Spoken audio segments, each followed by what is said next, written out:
Hi, my dear student friends. இது நம்ம YouTube channel Rajasekar Bala video. நம்ம சேனல்ல இருந்து நிறைய எஜுகேஷனல் இன்ஃபர்மேஷன் வீடியோஸ் தான் கொடுத்துட்டே இருக்கோம். Education updates, education awareness, education hints, இது மாதிரியான அப்டேட் இன்ஃபர்மேஷன் எஜுகேஷன் ரிலேட்டடாக வந்துட்டு இருக்கு. அது இல்லாமல் ரொம்ப ஸ்பெஷல் என்ன அப்படின்னா காமர்ஸ் அண்ட் அக்கௌண்டன்சி சப்ஜெக்ட் சம்பந்தப்பட்ட வீடியோஸ் நம்ம சேனலில் எக்கச்சக்கமாக கொடுத்துருக்கோம். ஸோ 2020 இந்த சேனல் ஆரம்பிக்கப்பட்டது. அந்த வருஷத்திலிருந்து நிறைய ஸ்டூடெண்ட்ஸ் பேட்ச் ஸ்டூடெண்ட்ஸ் வந்து அக்கௌண்ட்ஸ் எல்லாம் வீடியோலாம் பார்த்துட்டு ரொம்ப அப்ரிஷியேட் பண்ணியிருக்காங்க. நிறைய எக்ஸாம்ஸில் மார்க்ஸ் ஸ்கோர் பண்ணியிருக்காங்க. அத்தனை வீடியோஸுமே அக்கௌண்டன்சி அண்ட் காமர்ஸ் சம்பந்தப்பட்ட வீடியோஸ் எல்லாமே எக்ஸாமினேஷன் பாயிண்ட் ஆஃப் வியூவில் ஃபோக்கஸ் பண்ணி தான் ஸ்டூடெண்ட்ஸ் பெனிஃபிட்டுக்காக நம்ம சேனல் வந்து கொடுத்துட்ருக்கோம்.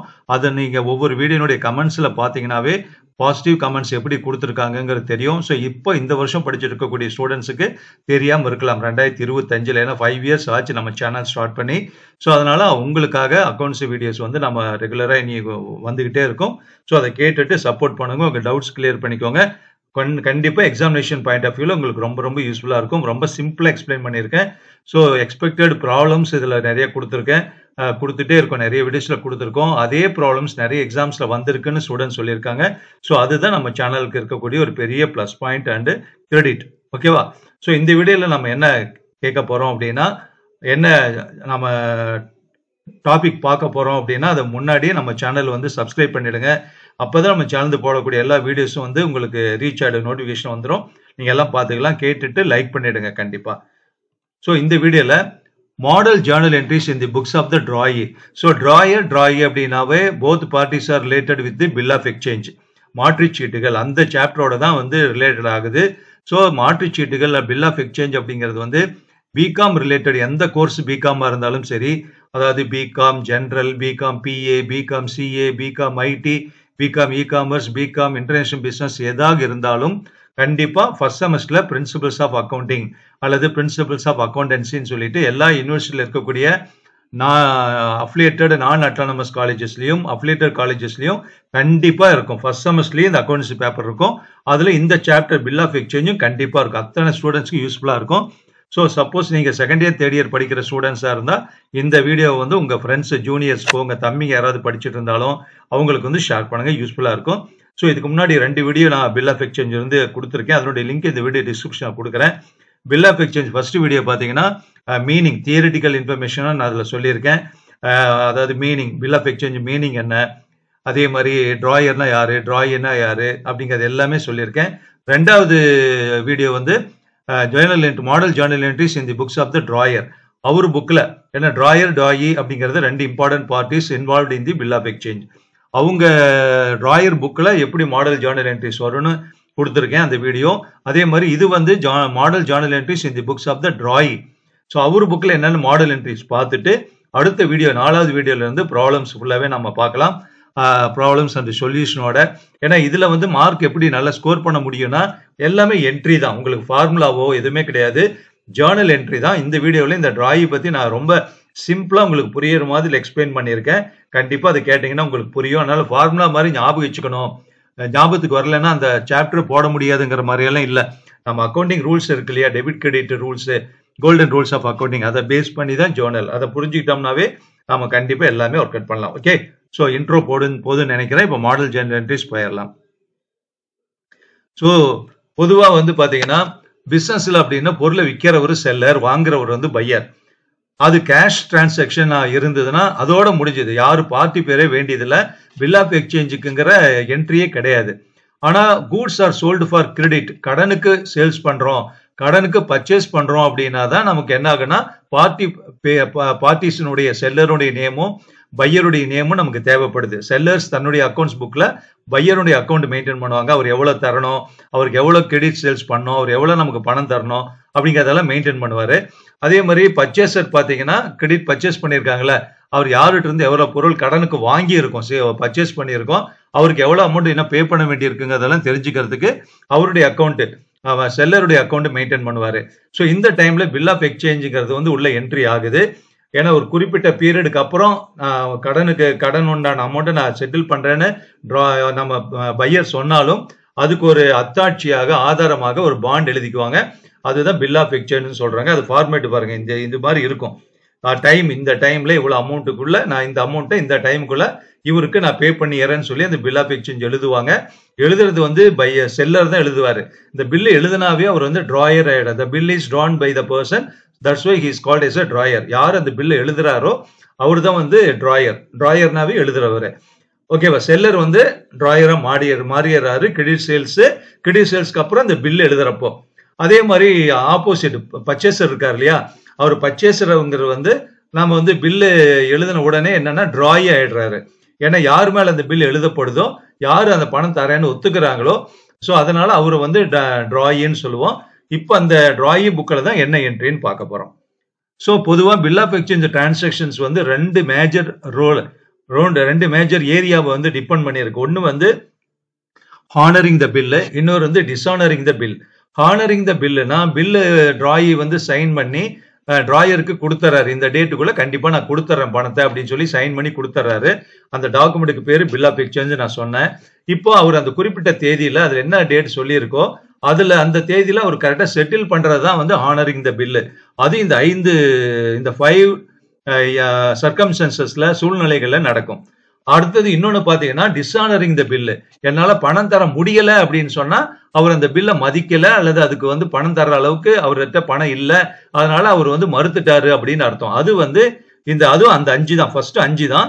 ஸோ 6 வந்து செப்பரேட்டான ஒரு ஏரியா. ஆனா டிஸ்ஹானர்னால தான் இந்த இது வரலாம் 6வது, அதனால அதோட இதை சேர்த்திருக்கேன்.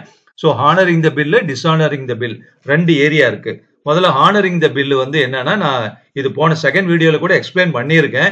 ஸோ இன்னொரு தடவை சிம்பிளா சொல்லிடுறேன். டியூ டேட் வரைக்கும் டிராயரே அந்த பில் அவரே வச்சிருந்து அதை retain the bill with the drawer till due date. Due date வரைக்கும் எந்த டேட்ல வந்து டிராயி பணம் தரேன்னு சொல்றாரோ அந்த டேட் வரைக்கும் அந்த பில்ல டிராயரே வச்சிருந்து டியூ டேட் அன்னைக்கு வந்து டிராயிட்ட கேட்கிறாரு. பாருங்க, நீங்க சொன்ன டேட் இன்னைக்கு பணத்தை நீங்க கொடுங்கன்னு சொல்லி கேட்கிறாரு. அவர் பணம் கொடுத்துட்றாரு. அது ஃபர்ஸ்ட். ரெண்டாவது வந்து டியூ டேட் வரைக்கும் வெயிட் பண்ணாம டிராயர் என்ன பண்றாரு, அவருக்கு பணம் தேவைப்படுங்கிறதுனால அவருடைய பேங்க்ல அக்கௌண்ட் வச்சிருப்பாரு இல்லையா, பிசினஸ்மேன் தானே, அந்த பேங்க்ல கொண்டு போய் அந்த பில்லை வந்து டிஸ்கவுண்ட் பண்ணிடுவாரு. டிஸ்கவுண்ட் பண்ணி பேங்க் ஒரு குறிப்பிட்ட அமௌண்ட் கொஞ்சம் கமிஷன் பிடிச்சிட்டு மீதி அமௌண்ட் வந்து டிராயருக்கு வந்து கொடுத்துருவாரு. ஃபார் எக்ஸாம்பிள் ஒரு 3 மாசத்துக்கு பில் எழுதியிருக்காங்கன்னா 3 மாசத்துக்கு முன்னாடியே அவருக்கு பணம் தேவை அப்படின்னா பேங்க்ல டிஸ்கவுண்ட் பண்ணி கொஞ்சம் போனாலும் பரவாயில்ல, முன்னாடி கொஞ்சம் பணம் அவர் பேங்க் பிடிச்சிட்டாலும் பரவாயில்ல, 3 மாசத்துக்கு முன்னாடி பணம் கிடைக்கிறப்ப it will be very useful for rotation in the business. So அது மாதிரி வந்து டிஸ்கவுண்ட் பண்ண பில்லு பேங்க்ல இருக்கும். டியூட்ல எல்லாம் அந்த பேங்க் பில்லு டிராயி இருக்காரு இல்லையா, அவர்கிட்ட பாருங்க, அவர் டிஸ்கவுண்ட் எங்கிட்ட பண்ணிட்டாரு, நீங்க இந்த டியூ டேட்ல எனக்கு பணம் கொடுங்கன்னு கேட்பாங்க. அப்ப பேங்க் வந்து கேட்கிறப்ப டிராயி வந்து பேங்க்குக்கு பணம் கொடுத்துருவாரு. அது ரெண்டாவது. ஸோ பணம் ஃபுல்லா ப்ராப்பரா கொடுக்கறத இந்த 5 சூழ்நிலையுமே. அடுத்தது வந்து தேர்ட் பார்ட்டி. டிராயி வந்து அந்த பில் அவர் வச்சிருக்காரு இல்லையா, டியூ டேட் வரைக்கும் வச்சிருக்காம டிஸ்கவுண்ட் பண்ணாம அவரே வச்சிருந்து அதை வந்து அவரு வேற யாருக்காவது பணம் தர வேண்டி இருக்குதான். தேர்ட் பார்ட்டிக்கு டிராயர் அவரு வேற யாருக்காவது பணம் தர வேண்டி இருந்ததுன்னா அந்த பணத்துக்கு பதிலா இந்த டிராயி சைன் பண்ணி கொடுத்த அந்த பில்ல அவருக்கு என்டார்ஸ் பண்ணிடுவாரு. அதான் மேலெழுதி கொடுத்தல் அப்படின்னு பேர். அவருக்கு வந்து மேலெழுதி கொடுத்துருவாரு. அப்புறம் டியூ டேட்ல வந்து அவரு யாரு அந்த டிராயர் பில்லு கொடுத்தாரு இல்லையா என்டார்ஸ் பண்ணி, அந்த பில்லு வச்சிருக்கிறவரு டிராயிட்ட கேட்பாரு. பாருங்க பேங்க் கேட்டது இல்லையா, அதே மாதிரி இவர் எனக்கு என்டார்ஸ் பண்ணி கொடுத்துருக்காரு, எனக்கு பணம் கொடுங்கன்னு சொல்லி. அப்ப டிராயி என்ன பண்ணுவாரு, அவருக்கு பணம் கொடுத்துருவாரு. ஸோ என்ன பில்லு யார்ட்டு இருக்கோ அவருக்கு பணம் கொடுத்துட்டு பில்லை வாங்கிக்குவாரு. ஸோ அதுதான் வந்து bills endorse to the third பார்ட்டியை ஹானர் பண்றாரு டிராயி. அடுத்தது வந்து 4வது வந்து bill is sent for collection to the bank. பேங்க்குக்கு டிராயர் வந்து தங்கிட்ட இருக்கிற பில் எல்லாம் வந்து அவரே வச்சு டியூ டேட் வரைக்கும் வச்சிருந்தா ஃபர்ஸ்ட் ஸ்டேஜ், வச்சிருக்காம பேங்க்ல கலெக்ஷனுக்கு அனுப்பிச்சிருவாரு. எப்படி செக் டிராப்ட் இருந்தா கலெக்ஷனுக்கு போடுறோம், அது மாதிரி கலெக்ஷனுக்கு அனுப்பிச்சிருவாரு. அப்ப கலெக்ஷன் அந்த டியூ டேட் வர்றப்ப வந்து பேங்க் வந்து என்ன பண்ணும்னா அந்த ஞாபகப்படுத்தும், பாருங்க இந்த கலெக்ஷன் என்கிட்ட அனுப்பிச்சிருக்கீங்க அப்படின்னு சொல்லி. உடனே அந்த பேங்க் வந்து டிராயிட்ட சொல்லி கலெக்ஷனுக்கு வந்து டிராயர் வந்து கொடுத்த பில் என்கிட்ட இருக்கு, அந்த பணத்தை நீங்க கொடுங்க அப்படின்னு சொல்லி டிராயிட்ட இருந்து வாங்கி டிராயர் அக்கௌண்ட்ல கிரெடிட் பண்ணிக்கும். அப்ப டிராயி இப்போ இந்த கலெக்ஷன் பில்லுக்கு உண்டான பில்லை வாங்கிட்டு அவருக்கு பணம் கொடுத்துருவாரு. எல்லா வகையிலுமே பணம் கொடுக்கறதா. இப்ப 5வது வந்து ரிட்டையரிங் பில் அண்ட் ரிபேட். அப்படின்னா இப்ப டிராயி வந்து 3 மாசத்துக்கு அப்புறம் பணம் தரேன் தானே பில்லு சைன் பண்ணி கொடுத்துருக்காருன்னு வச்சுக்கோங்க. ஃபார் எக்ஸாம்பிள் இப்போ 3 மாசத்துக்கு முன்னாடியே டிராயி என்கிட்ட கொஞ்சம் பணம் இருக்கு, அதனால நான் பணம் ஃபுல்லா உங்களுக்கு முன்னாடியே கொடுத்துட்றேன், எனக்கு கொஞ்சம் டிஸ்கவுண்ட் பண்ணி ஒரு ஆஃபர் கொடுங்க அப்படின்னு கேட்கிறாருன்னா அதுதான் ரிட்டையரிங் பில்லுன்னு அர்த்தம். அதுக்கு வந்து ஒரு ரிபேட்ல, அதாவது இப்போ 5000 ரூபாய் பில் அப்படின்னா நான் ஒரு 3 மாசத்துக்கு முன்னாடியே நான் பில் எழுதுனது, நான் 1 மாசம் முன்னாடியே உங்களுக்கு நான் அந்த அமௌண்ட் செட்டில் பண்ணிடுறேன், எனக்கு வந்து ஒரு 200 ரூபாய் ஆஃபர் பண்ணுங்க அப்படின்னு சொல்றாரு. அப்ப 5000 பில்லுல ஒரு 200 ரூபாய் போக 4800 மட்டும் அவர் கொடுத்துறாரு. டியூ டேட்ல டிராயி ஒரு 5000 கொடுக்க வேண்டிய டிராயர்ட்டு தான் பில் இருக்கு. அந்த 5ல வந்து பில்லு டிராயர்ட்டு தான் இருக்கும். அதாவது ஃபர்ஸ்ட் கேஸ்ல இருக்கிற மாதிரி டிஸ்கவுண்டும் பண்ணல, என்டார்ஸும் பண்ணல, கலெக்ஷன் அனுப்பல, இவர்கிட்டே தான் இருக்கு. அப்போ வந்து அந்த பில்லு வந்து அவர்கிட்ட கொடுத்துட்டு அந்த ரிபேட் பண்ணி 5000த்துல ஒரு 200 ரூபாய் போச்சுன்னா 4800 மட்டும் வாங்கி இது பண்ணிக்கிறாரு. அப்போ வந்து டிராயருக்கு வந்து அது செலவு தான், நஷ்டம் தான். இருந்தாலும் முன்னாடியே பணம் வந்துருது இல்லையா, அதனால வாங்கிக்கிறாரு. அப்போ அது டிராய்க்கு என்ன ஆகுது, லாபம் ஆயிடுது. ஓகேவா, இன்கம் ஆயிடுது, கெயின் ஆயிடுது. ஸோ இந்த 5 சூழ்நிலையில ஆனர் பண்றாரு டிராயி அப்படின்னா அப்ப என்ட்ரி எப்படி வருங்கிறது இந்த வீடியோல பார்க்க போறோம். அடுத்து வந்து டிசானரிங் பில் அப்படிங்கிறது இந்த 5 கேஸ்லயுமே டிசானர் ஆகுதுன்னு வச்சுக்கோங்க. பாருங்க, ரெனியூவல் ரீடைன் பண்ண பில்லு டிசானர் ஆகுது, அவரால் பணம் தர முடியல டிராயினால. அப்புறம் டிஸ்கவுண்ட் பண்ண பில்லும் டிசானர் ஆகுது, என்டார்ஸ் பண்ண பில்லும் டிசானர் ஆகுது, கலெக்ஷன் அனுப்பின பில்லும் டிசானர் ஆகுது. அதுல வந்து முன்னாடியே பணம் தரேன்னு சொல்றது வந்து ரிட்டையரிங் பில்லு. இங்கதான் பணமே இல்லையே, அதனால பணம் தர முடியாதுன்னு எனக்கு பணம் தர முடியல, அதனால அதே பில்ல பழைய பில்ல எனக்கு ரெனியூவல் பண்ணி கொடுங்க.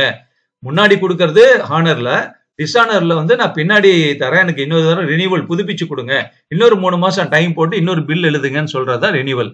இது எல்லாம் மீறி இன்னொரு கேஸ் இருக்கு. என்னன்னா டிராயினால பணமே தர முடியாதுன்னு இன்சால்வெண்ட் ஆயிடுறாரு. இன்சால்வெண்ட் என்ன, திவால் ஆயிடுறாரு. அதனால பணமே தர முடியாதுன்னு சூழல் வந்துருச்சுன்னா அப்போ வந்து அந்த பில்லு டிசானர் ஆன மாதிரி தானே, அதனாலதான் இன்சால்வெண்ட் ஆகுறாரு. அப்ப எப்படி என்ட்ரி வருங்கிறத பாக்குறது, இதுதான் ஆனரிங் த பில்லு, டிசானரிங் த பில்லு. இப்போ ஒவ்வொரு கேஸுக்கும் நம்ம எப்படி ஜேர்னல் வருதுன்னு பார்க்கலாம்.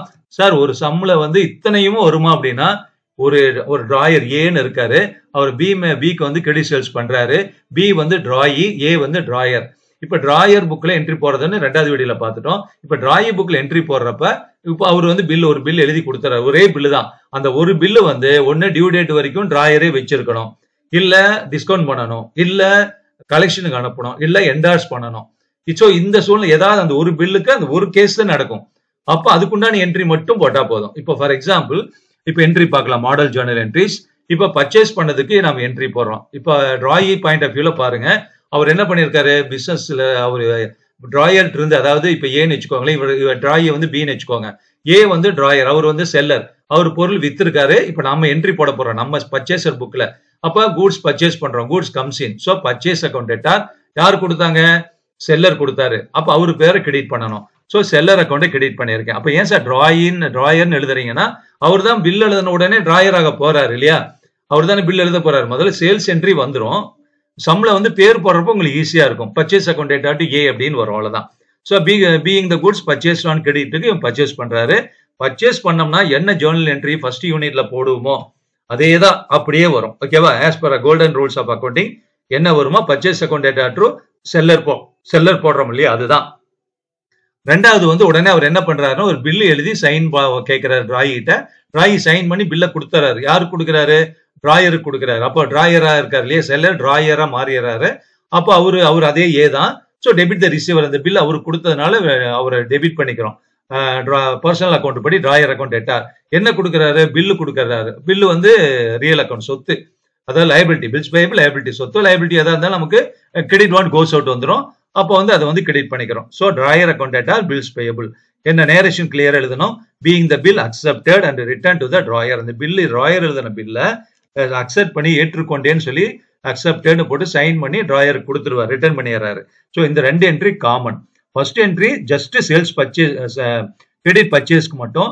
பில் எழுதுறப்ப செகண்ட் என்ட்ரி வருது இல்லையா, இதுதான் அடுத்தது. இப்போ ஒவ்வொரு கேஸா பார்ப்போம். இப்போ டியூ டேட் இப்போ பணம் கொடுக்கறது எப்படி ஆனர் பண்றாருன்னா, பில்லு டியூ டேட் வரைக்கும் அவரே வச்சிருக்காரு.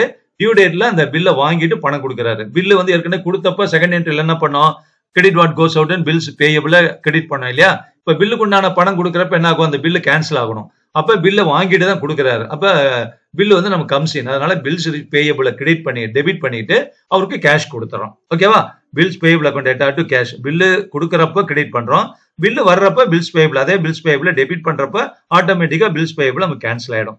இப்போ வந்து கேஷ் வந்து கோஸ் அவுட், கேஷ் கிரெடிட் பண்ணிட்டோம். ஓகேவா, பீயிங் த பில் ஹானர்ட் அந்த டியூ டேட்ல பில்லு ஹானர் ஆகுது. அடுத்து 2வது கேஸ் வந்து பில்லு டிஸ்கவுண்ட்டுக்காக பண்ணியிருக்காரு. டிராயர் ஏற்கனவே பேங்க்ல டிஸ்கவுண்ட் பண்ணி பணத்தை வாங்கிட்டாரு. இப்ப இவர் டியூ டேட்ல அந்த பில்லுக்கு டிஸ்கவுண்ட் பண்ண பில்லு பேங்க் இருந்து பில்லை வாங்கிட்டு அவருக்கு வந்து பணம் கொடுக்குறோம். பில்லை வாங்கிட்டு பணம் கொடுக்குறோம். ஸோ பில்லு வாங்குறோம். எப்போ எந்த கேஸ்ல பில்லு ரிசீவ் பண்ணிட்டு பணம் ஆனர் பண்ணாலும், ஆனர் பண்றதுல என்ன அதுக்கு உண்டான பணத்தை பே பண்றது. பில்ஸ் பேயபிள் தான் டெபிட். ஃபர்ஸ்ட் கேஸ்லயும் பில்ஸ் பேயபிள் தான் டெபிட் பண்ணியிருக்கோம். பணமா கொடுத்ததுனால 2 கேஷ். இதுல வந்து டிஸ்கவுண்ட் பில்ஸ் பேயபிள் தான் வாங்குறோம், பேங்க்ல இருந்து ரிட்டர்ன் வாங்குறோம், அதை டெபிட் பண்ணிடுறோம். கேஷ் தான் கொடுக்க போறோம். கேஷ் கொடுக்கறதுனால 2 கேஷ் அக்கௌண்ட்னு போடலாம், அல்லது பேங்க் கொடுக்கறதுனால 2 பேங்க்னு போடலாம். இந்த இடத்துல கேஷ் பேங்க் எல்லாமே ஒரே மாதிரி தான் மீனிங் வரும். அதனால டிஸ்கவுண்ட் பண்ண பில்லுக்கு டிராய் பண்ணியிருக்காரு இல்லையா, அவருக்கு வந்து டியூ டேட்ல டிராயி வந்து பணம் கொடுக்குறாரு. அடுத்த 3வது கேஸ் வந்து என்டார்ஸ் பண்ண பில்லு வந்து டிராய் இந்த என்டார்ஸ் ஷீட் இருக்கு, அவருக்கு வந்து என்னன்னா பணம் கொடுக்குறோம். அவர்கிட்ட இருக்கிற பில்லை வாங்கிட்டு பணம் கொடுக்குறோம். இப்போ ஃபர்ஸ்ட் கேஸ்ல என்ன வந்து அதே என்ட்ரி தான், bills payable account at cash. மூணுமே இதே தான், 3 கேஸுமே bills payable account at cash.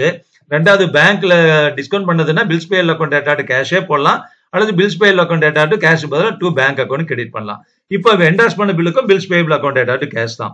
Collection அனுப்பின பில்லுக்கு ஒரு ஆனர் பண்றாருன்னா அதுவும் அதே தான், பில்ஸ் பில்ல வாங்கிட்டு பில்ஸ் பேயபிள் டெபிட், அதுக்குண்டான கேஷ் கொடுக்குறோம். இது பேங்க் சம்பந்தப்பட்டதுனால கேஷுக்கு பதிலாக 2 பேங்க் அக்கௌண்ட் கூட போடலாம். ஓகேவா? அடுத்து 5 வந்து பில்ஸ் ரிட்டையர்டு. முன்னாடியே பணம் தர்றது தான் ரிட்டையர்மெண்ட் ஆஃப் பில்லுன்னு சொன்னேன். அது பணம் கொடுக்குறப்போ பில்லை வாங்கிட்டு தான் கொடுக்க போறோம். ஸோ பில்ஸ் பேயபிள் டெபிட் பண்றோம், கேஷ் கொடுக்குறோம், 2 கேஷை கிரெடிட் பண்ணிக்கிறோம். Cash goes out. அப்போ ரிபேட்டுங்கிறத நான் என்ன சொன்னேன், ஒரு அமௌண்ட் பிடிச்சிட்டு தானே கொடுக்குறோம், நமக்கு லாபம் தானேன்னு சொன்னேன் இல்லையா, அந்த லாபத்தை கெயினை வந்து ரிபேட் அக்கௌண்ட்ல கிரெடிட் பண்ணிக்கோங்க. ரிபேட்டுக்காக தான் கொடுக்குறோம். கொஞ்சம் டிஸ்கவுண்ட் ஆஃபர் முன்னாடியே நமக்கு ஒரு அமௌண்ட் நமக்கு ஃபேவர் பண்றாரு, முன்னாடி பணம் கொடுக்கறதுனால கொஞ்சம் அமௌண்ட்டை லெஸ் பண்ணிட்டு கொடுக்கலாம் அப்படிங்கறதுனால அதை வந்து ரிபேட்டை வந்து நம்ம கிரெடிட் பண்ணிக்கிறோம். ஓகேவா? இப்போ டிஸ்ஆனர் பாக்குறோம். ஹானருக்கு 5 கேஸும் பார்த்துட்டோம். டிஸ்ஆனருக்கு என்ன அப்படின்னா, அவரே ரீட்டைன் பண்ண பில் இப்ப டிஸ்ஆனர்னால பணம் கொடுக்க முடியலங்கிறப்போ பணம் கொடுத்தாலும் சரி கொடுக்கலனாலும் பில்லு வந்து கேன்சல் ஆயிடும். அதனால பில்ஸ் பேயபிள் கிரெடிட் தான் பண்ணணும், டெபிட் தான் பண்ணணும். ஹானர் பண்ணப்போ பில்ஸ் பேயபிள் வந்து டெபிட் தான், டிஸ்ஆனர் ஆனாலும் பில்ஸ் பேயபிள் கிரெடிட் தான், சரி டெபிட் தான். ஆனா பணம் கொடுத்தா கேஷ் கிரெடிட் பண்ணணும். பணம் கொடுக்க முடியலன்னா யாருக்கு பின்னாடி ஃபியூச்சர்ல கொடுக்க போறோமோ டிராயர் தானே, டிராயர் அக்கௌண்ட்டை கிரெடிட் பண்ணிக்கணும். பாருங்க, bills payable account drawer account. Noting charges என்னன்னா, இப்ப பணம் தர வேண்டிய டியூ டேல பணம் கொடுக்க முடியாததுனால அவர் எக்ஸ்ட்ராவா கேட்பாரு. இப்ப 5000 ரூபாய் பில் எழுதணும், நீ பணம் தர முடியல, இன்னும் டைம் பின்னாடி தான் நீ தரேன்னு சொல்ற, அதுக்கு ஒரு 500 ரூபாய் சேர்த்துக்கோ, இப்ப நீ 5500 கொடுக்கணுங்கிறாரு. அப்ப அந்த 500 நமக்கு லாஸ் தானே. அந்த டெபிட் ஆல் எக்ஸ்பென்சஸ்ல நோட்டிங் சார்ஜஸ் வந்து டெபிட் பண்ணிக்கிறோம். ஓகேவா? இப்ப பில்லு டிஸ்கவுண்ட் பண்ண பில்லுக்கு வந்து பேங்க் பணம் கேட்கறப்போ நம்மளால கொடுக்க முடியல, அப்போ அதே என்ட்ரி தான். இப்போ போன என்ட்ரி என்ன வருவோம், bills payable account noting charges account to drawer. பேங்க்கு தான் பணம் தரவே முடியல, அப்ப பேங்க் ரோலே இல்ல. அப்ப உடனே என்னன்னா நம்ம பில்ஸ் வாங்கிட்டு பழைய பில் கேன்சல் பண்றதுக்காக பில்ஸ் பேயபிள டெபிட் பண்ணிட்டு டிராயருக்கு திரும்ப பின்னாடி கொடுக்கணுங்கிறதுக்காக அது ஒரு லைபிலிட்டி. அதனால டிராயர் அக்கௌண்ட் கிரெடிட் பண்ணிட்டு நோட்டிங் சார்ஜ் எக்ஸ்பென்ஸ் டெபிட் பண்ணிக்கிறோம். அப்ப 2 டெபிட் ஆட் பண்றப்ப டிராய்க்கு அது 5000னா இது ஒரு 500, 5500 ரூபாய் கொடுக்கணும். இப்ப அடுத்த தரம் இதே பில்லுக்கு இன்னொரு பில் எழுதுறதா இருந்தா 5500 ரூபாய்க்கு எழுதணும், பாத்துக்கோங்க. அடுத்தது என்டார்ஸ் பண்ண பில்லுக்கு அதே ஜேர்னல் என்ட்ரி தான். ஓகேவா? ஏன்னா எப்படி இருந்தாலும் பணம் தர முடியல, அதனால பில்ஸ் பேயபிள் டெபிட் பண்றோம், டிராயரை கிரெடிட் பண்றோம், நோட்டிங் சார்ஜஸ் டெபிட் பண்றோம். எப்பவுமே ஃபர்ஸ்ட் தேர்ட் மூணையுமே ரெண்டையும் பாத்துக்கோங்க. நோட்டிங் சார்ஜஸ் அப்புறமா நீங்க மீனிங் பார்க்கணும், அப்பதான் புரியும். ஓகேவா? அடுத்தது பில்லு கலெக்ஷன் பண்ண பில்லு டிஸ்ஆனர் ஆனாலும் சேம் என்ட்ரி தான். அடுத்தது ரினியூவல் பண்றது. ஏன்னா பணம் ரிட்டையர்மெண்டே வராது இதுல. இப்ப அவர் என்ன பண்ணாலும் அவரா கேட்கிறாரு, எனக்கு வந்து பணம் தர முடியல, எனக்கு இன்னொரு பில் எழுதி கொடுத்துருங்க அப்படின்னு சொல்லிட்டு. அப்ப நம்ம எப்படி அப்படி அவரே கேட்கறதுனால நோட்டிங் சார்ஜஸ் வராது. இந்த இடத்துல பில்ல வாங்கிட்டு அவர் பேருக்கு திரும்ப கிரெடிட் பண்ணிக்கிறோம். ஓகேவா? Bills payable account to drawer account. ஏன்னா பில்ஸ் பில்ல வாங்கிக்கிறோம், இன்னொரு பில்ல கொடுக்க பழைய பில்ல திரும்ப வாங்கிக்கிறோம், அதனால பில்ஸ் பேயபிள் அக்கௌண்ட் திரும்ப இது யாரு கொடுக்கணும், நம்ம டிராயர் அக்கௌண்ட் தான். இங்க நம்ம சொன்ன இல்லையா, நோட்டிங் சார்ஜஸ் எல்லாம் வச்சுட்டு சொன்ன bills payable account to drawer அக்கௌண்ட்னு. முன்னாடி இவரா நம்ம ரெனியூல் பண்ண சொல்லி கேட்டதுனால ஒரு டியூ டேட்டுக்கு 1 நாள் 2 நாள் முன்னாடியே கேட்டுறாரு, அதனால அவருக்கு ஒரு பெனிஃபிட், நோட்டிங் சார்ஜஸ் வராது. Bills payable account to drawer. ஆனா நேரேஷன் என்ன எழுதுறோம், ஓல்டு பில் கேன்சல் பண்றோம். இப்ப கேன்சல் பண்றப்போ பண்ணதுக்கு அப்புறம் ரெனியூவல் பண்ண சொல்றோம் இன்னொரு பில். ஏன்னா பணம் தர முடியலனாலும் புதுசா இன்னொரு பில் எழுத சொல்றோம், ரெனியூவல் பண்ண சொல்றோம். ரெனியூவல் பண்றதுனா பழைய பில்ல கேன்சல் பண்ணிட்டு இன்னொரு பில்லு தான் எழுதி ஆகணும். ஏன்னா பழைய 3 மாசம் தான் கொடுக்குறோம். ஜனவரில இருந்து ஏப்ரல் தரேன்னு சொல்லியிருக்கோம், ஜனவரில பில் எழுதுறோம், ஏப்ரல்ல பில்லுக்கு உண்டான பணம் தரேன்னு சொல்றோம், ஏப்ரல்ல தர முடியல ரெனியூவல் பண்ண சொல்றோம். இன்னொரு 3 மாசம்னா அப்ப ஏப்ரல் வரைக்கும் தான் அந்த பில்லுல பேர் போட்டிருக்கோம், டேட் போட்டிருக்கோம், அப்ப அது கேன்சல், அது செல்லாது. அப்ப அதுக்கப்புறம் 3 மாசம் போட்டுதான் மே ஜூன் ஜூலைக்கு வரைக்கும் உண்டான இன்னொரு பில் எழுதணும். அப்ப அந்த பில் எழுதுறப்ப அதுக்கு நடுவில் அவர் ஏதாவது கொஞ்சம் பணம் கொடுத்துட்டு ரெனியூவல் கேட்டா இந்த என்ட்ரி டிராயருக்கு டெபிட் த ரிசீவர் கொஞ்சம் அமௌண்ட் கொடுக்குறோம். இப்ப 5500 கொடுக்க 5000 கொடுக்க வேண்டியிருக்குன்னா இப்போ 2000 மட்டும் கொடுக்குறோம்னா debit the receiver drawer account debit பண்ணி டு கேஷ், இங்க பேங்க் எல்லாம் வேண்டியது இல்ல, டு கேஷ் வந்து நம்ம கேஷ் கோஸ் அவுட்னு கேஷ் கொடுத்துடலாம். 2000 கொடுத்துறோம். அப்ப 5000 பில்ல கேன்சல், பழைய பில்ல கேன்சல் பண்ணிட்டு ஒரு பார்ட் அமௌண்ட் கொடுக்குறோம் அப்படின்னா இந்த ரெண்டாவது என்ட்ரியில கொடுத்துடலாம். மீதி என்ன பேலன்ஸ் 3000க்கு மட்டும் புது பில் எழுதுனா போதும். ஓகேவா? அந்த புது பில் எழுதுறப்ப அவர் என்ன கேட்பாருன்னா, எக்ஸ்ட்ராவா இன்னொரு 3 மாசம் கொடுக்குறோம் இல்லையா, இப்ப 2000 அப்பவே கொடுத்துட்டாரு, இன்னொரு 3000க்கு தான் இன்னொரு புது பில் எழுத போறோம். அந்த 3000க்கு உண்டான அந்த எக்ஸ்ட்ரா 3 மாசம் தள்ளி போகுதுல, அதுக்கு வட்டி கேட்பாரு. அந்த வட்டி கேட்கிறப்ப அந்த இன்ட்ரெஸ்ட் டிராயி வந்து ஒத்துக்கிறாரு. அப்ப அது வந்து இவருக்கு எக்ஸ்பென்ஸ், அதனால இன்ட்ரெஸ்ட் அக்கௌண்ட் டெபிட் பண்ணி அந்த வட்டி யாருக்கு கொடுக்கணும்? டிராயருக்கு. அப்ப டிராயர் அக்கௌண்ட் கிரெடிட் பண்ணணும். சில டைம்ல டிராய் என்ன பண்ணுவாரு, அந்த இன்ட்ரெஸ்ட்டை மட்டும் நான் வந்து பணமா கொடுத்துறேன், எனக்கு அந்த 3000க்கு மட்டும் அப்படியே எழுதிக்கலாம்னு சொல்றாரு. இல்ல அதே அமௌண்ட்ல சேர்த்துக்கோன்னு சொன்னா இன்ட்ரெஸ்ட் ஒரு 200 ரூபான்னா இப்ப 5000த்துல 2000 கேஷ் கொடுத்துட்டோம், இன்னும் 3000 இருக்கும். 3000க்கு இந்த எக்ஸ்ட்ரா இன்ட்ரெஸ்ட் 200 சேர்த்துனா 3200க்கு மட்டும் இன்னொரு பில்லு நம்ம எழுதிக்கலாம். அது எழுதுறத இந்த entry first second bill, second entry எழுதணும் இல்லையா, drawer account debtor to bills payable அப்படின்னு சொல்லிட்டு அதான். ஏன்னா டிராயருக்கு தான் அந்த பில்ல கொடுக்குறோம், debit the receiver drawer, bill goes அவுட்டுங்கனால.